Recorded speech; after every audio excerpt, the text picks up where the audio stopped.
When I started practicing, it was very much about the physicality. You know, it was about moving a lot, sweating a lot, seeing physical benefits. I started originally back in Santa Monica, where I grew up, and it was a really kind of everyday thing. It was a big part of the community, the culture, and it was a big part of kind of how the spirit of LA and Santa Monica worked. My name's Michael James Wong. I'm a yoga teacher, and I live in London.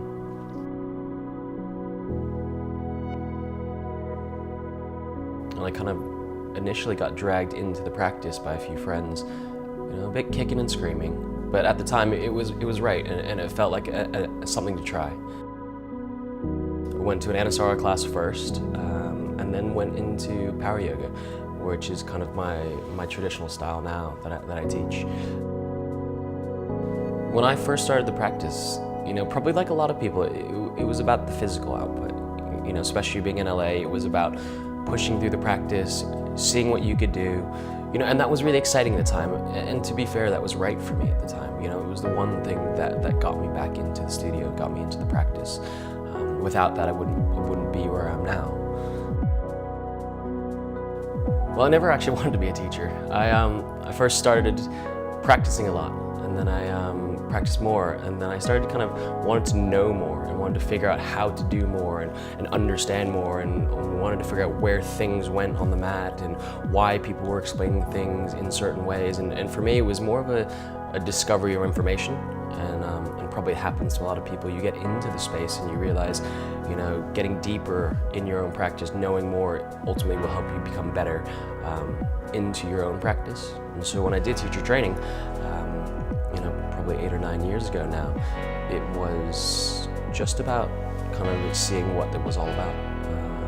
After I kind of went through it and got a chance to kind of learn a lot more and go deeper, I just gave it a try.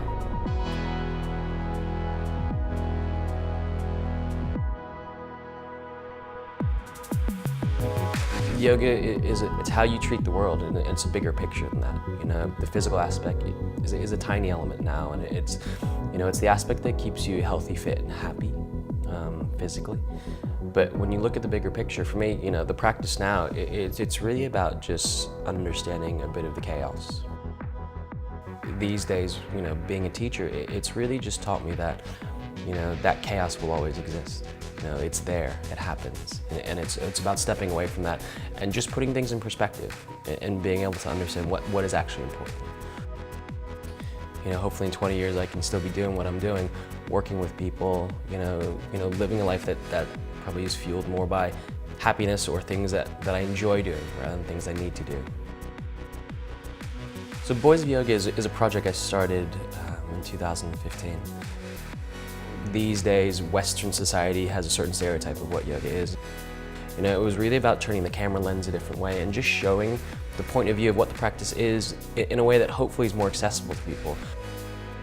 It's exciting to see where that project's going to go, and it's exciting for it to keep building and hopefully raising more awareness about how much the practice does for everyone, men and women alike.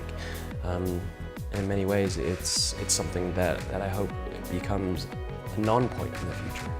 You know, we don't need to celebrate boys in yoga if everyone does yoga.